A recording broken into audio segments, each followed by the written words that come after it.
Gary, what advice would you give? Because I know that your knowledge in the game is much more now than when you started. Find somebody you trust, and find somebody who is willing to teach. There are a lot of trainers out there, a lot of bloodstock agents, a lot of advisors out there that are there to as a business, and they're not there to teach.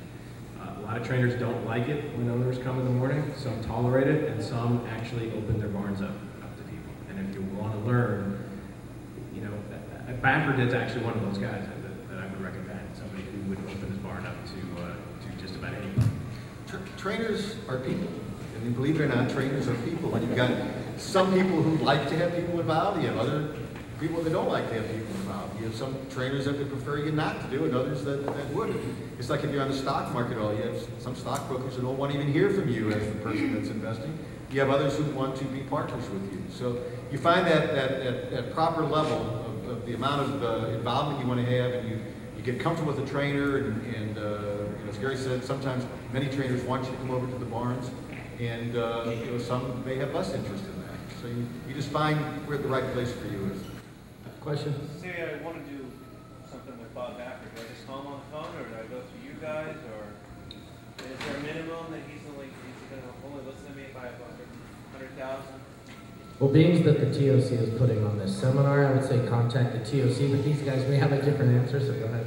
Well, the only answer I would give you is that, you know, Bob's not here, but I know what he would say. If a horse is not paying for itself, it's time to make a move on the horse.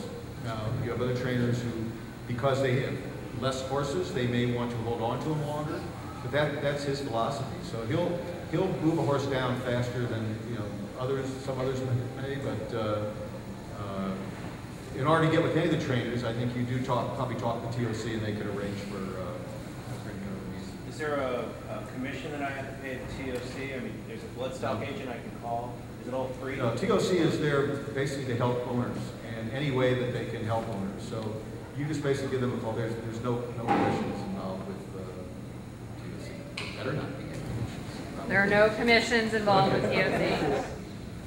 Seems like it's a full-time job. How do you have a horse in racing and still do your job that pays the bills for racing? You know, that is a really good question, because for 7 years of my horse ownership, this was not my goal. I had a full-time job back in Boston, and that's where my focus had to be, and that's why I kind of leave more of it up to the trainer. There's got to be a balance. You know, you can spend as much time on it as you want to spend.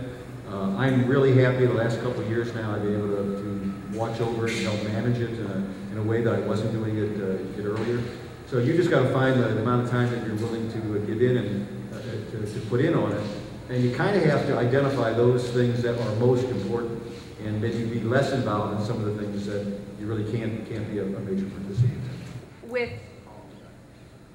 the managed partnerships like Little Red Feather, which is and there's, you know, a dozen of them here in California operating, and they're popular ways to get into the business and learn about it. How do you address that with potential clients as far as what's going to happen on their end personally with their taxes?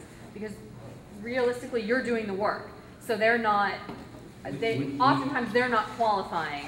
What's happened is when you invest in Little Red Feather, or I may assume at West Point, some of the other partnerships, you're investing in a company. You're investing in an LLC. You're investing in. We have a partnership right now, Little Red Feather 45 LLC, and you become a percent owner in that LLC, and we keep all the books, all the records, and at the end of the year, we give you or your accountant a K-1 statement with your loss or gain for the year.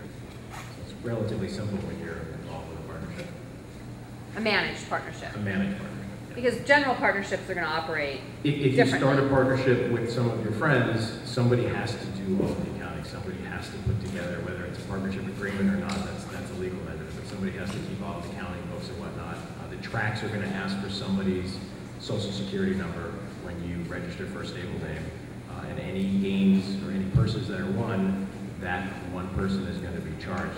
They're going to get a 1099 at the end of the year for that, in which their accountant is going to have to go back and divide that up between the different partnerships. So somebody's going to have to take that role in a non-managed partnership.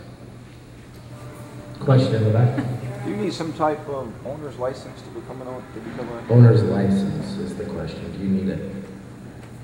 Yes. Well, no. Yeah, yes and no. Yes. If you're gonna own a horse on, That would be yo. Yes and no together. according to the CHRB, if you own more than 10% of a horse, you have to have a license. If you own less than 10% of a horse in a partnership, you do not have to have a license. What's the process for getting a license?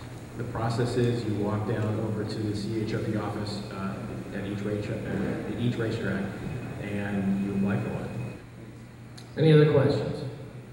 All right, it's going to be about this time that we have some pencils and the exams handed out. As I promised, there will be a test on what was said here at the table. That's my dry humor. But let's give a round of applause for Gary Fenton and also Arnold.